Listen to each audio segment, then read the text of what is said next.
Usually with a manga chapter, there's one highlight, sometimes two, and very rarely three. But I say with the utmost confidence that every single dialogue piece this chapter is a fucking masterpiece. There is so much character, there is so much foreshadowing, there are so many jam-packed, toying with emotions, and genuinely heart-crushing exchanges that are had this chapter. And so, I'll just go over all of them, from top to bottom, beginning to end. Welcome to chapter 59, the most thorough chapter review you'll probably ever come across. I think it will be criminal to skip over the color page, so obviously we won't do that. Beyond the beautiful feudal Japan aesthetic, the debut coloring of Senkuchuji, and dynamic posing paired with the phases of despair in not just Chihiro, but the Makizumi, contemplating their life up until now and where to head with it. The chapter's title drop is the real gem worth of mention here. We're talking like a triple entendre, the way anten means not only theatrical blackout, referencing an end to an act in a theatrical play, just like the Sasuke show in chapter 52, but it also simply just means things taking a turn for the worse.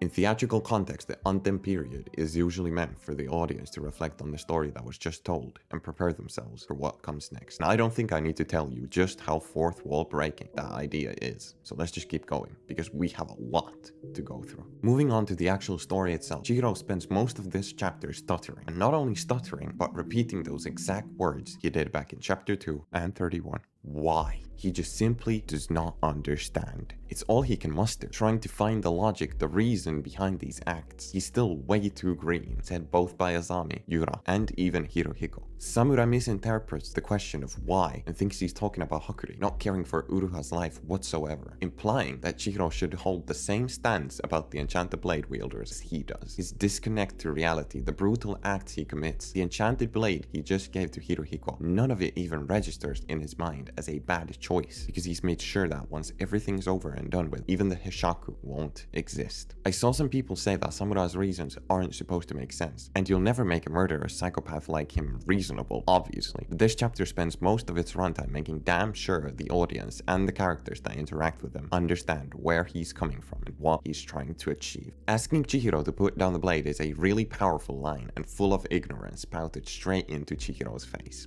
The same way Samurai is seeking to end everything with his own hands, he should know better than anyone that a goal set by oneself can only be completed by yourself. Another exceptional showcase of how Samura's thirst to fulfill his purpose has completely blindsided him, even from a rational stance. Killing Chihiro with the same EI technique as with Uruha, this time not giving him the mercy of using a regular blade, is exactly the code of conduct Samura works with. He believes in fairness amongst equals, but there's no chance to be had here. Chihiro must die before, in Samura's words, he comes over to this side. Up for debate if Chihiro has already earned that spot. I personally think yes, but most might disagree. But Samura clearly saw some redemption in there, which is why he did what he did. Shiba arriving late is a deep burn, and Samura taunting him is all the more heartbreaking. A disaster arguably equal to that of the incident 4 years ago, Shiba has been perfectly on time every single time. But yet again, he falls behind for reasons we can kind of surmise based off what Yura said. Emptying out the son's soul, Shiba, the war veteran, using his war skills and clear tactics to change up the Kaminabi defenses, not only leveraging his position as a war veteran, but also being in recontact with the Kaminabi, which I found quite intriguing considering his stance on the organization. The dialogue had between Shiba and Samura is something that absolutely should be taught in literature class. A single exchange of words, the phrase "the Hishaku know about our sins," and all Shiba is left to do is sit there in silence as Samura dominates over him in monologue. Similar to Uruha, Shiba understands the full extent of those words. Back in chapter 51, Samura was okay telling Chihiro about the truth of the war, simply because Chihiro would never do anything with that information.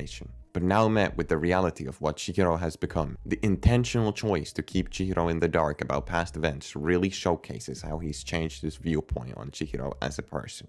From harmless child to someone that needed to be dealt with before more tragedy awaits, akin to Hiyuki's philosophy. The Hishaku content this chapter is one of a kind, and I spare no breath saying that. Revealing Genius to be the healer of the Hishaku answers not only his worrywart personality for all damage that is caused is for him to heal, but also closes the question on how will Hirohiko get his arms back in fashion everyone should have realistically already guessed. Theories about Hirohiko and Yura's bond grow all the more stronger as Hirohiko uses what can only be quantified as playful family speech with Yura, lengthening vowels using abbreviated forms of verbs such as kunaino, which is taken from kurenaino, among others. Tobimune's owl is as much fascinating as it is terrifying, a city-sized pair of eyeballs that can presumably track traces of spiritual energy, which he then utilized by tracking the kumeyuri and located the base. Acting as Samura's eyes that he no longer has, it's good to know that even the owl ability casts the same raven feathers we see from Karasu and the unnamed lost consciousness attack from chapter 58, which you can then start to theorize if that was the third and final ability of the Tobimune. See what I mean when I say every dialogue piece has tie-ins to it? And speak of tie-ins, one would wonder, where are all the Hishaku? Why are there only 3 here? And even such a question is given an answer that honestly blows my mind. For Samura is an outsider, fair to reason that not everyone in the Hishaku would be open to such an alliance. This not only explains the behavior of Hat Hishaku earlier in the encounter, but goes to further showcase what certain Hishaku are after and why they follow Yura in the first place. This next segment relies a lot on subtext behind character motivation and possible backstory, so stick with me on this little theory tangent. All of the Hishaku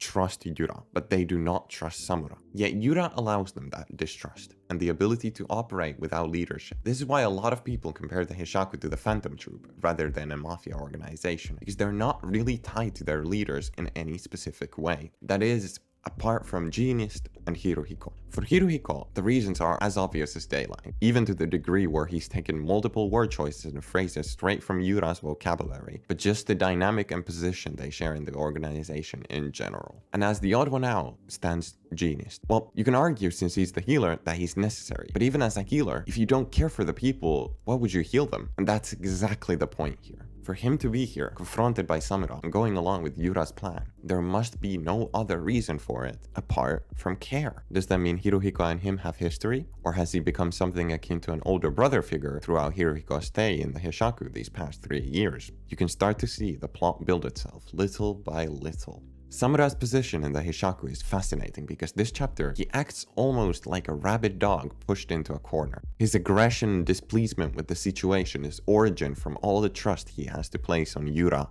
and the Hishaku. When confronted about the plan and the innocent life that was lost in the process, Yura simply shrugs it off and says, look at the results. He has no obligation to feel guilty or burdened by that which doesn't intrigue him. And so you can really start to understand that even if Samura is extremely strong, Yura is even more powerful, just with words and presence alone. The pinky promise made is not only an exceptional showcase of Japanese culture and how much they value loyalty, especially in the Yakuza spheres, but also goes to showcase more of Yura's whimsical side akin to the playground time from earlier. It also highlights the possibility of a mechanic similar to binding vows in Jujutsu Kaisen or Nen contracts in Hunter x Hunter. The fact we've never seen these rings worn prior to this instance showcases that they can easily be taken away, which would imply that the focus isn't as much on the finger it's placed on. Rather, I would imagine the spiritual energy poured into it. A common theme in Kagurabachi villains is that they don't lie. More so that they don't need to. You saw this with Sojo, Kyora, Hirohiko, and now obviously Yura as well. They're so confident in their own beliefs, their plans, and their convictions that lies aren't necessary. And similarly, Samura meets those truths with his own, not playing coy or acting as if he's a part of them, but stating outright his intentions to murder every single one of them when the time for it comes. The in-depth details about the contract Samura made is also chock full of subtext and information that gets crazier the more you think about it.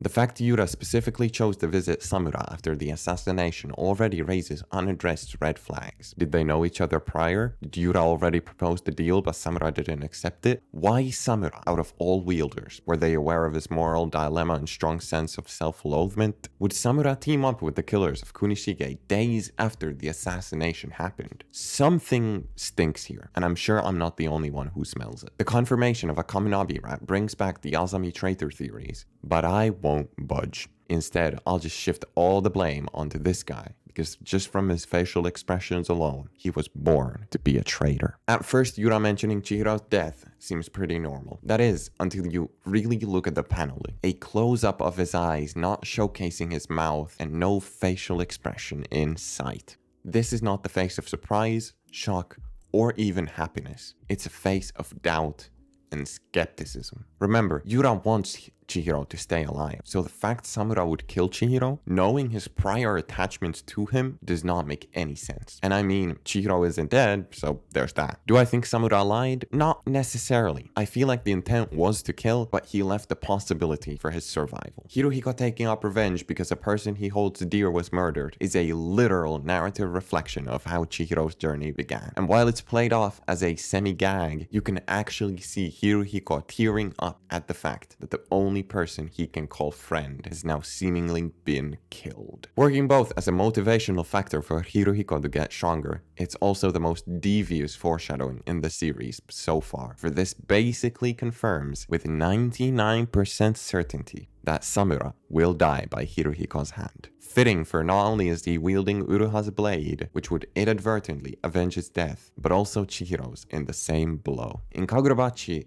everyone has their own paths of revenge, and Hirohiko is just another victim of that narrative.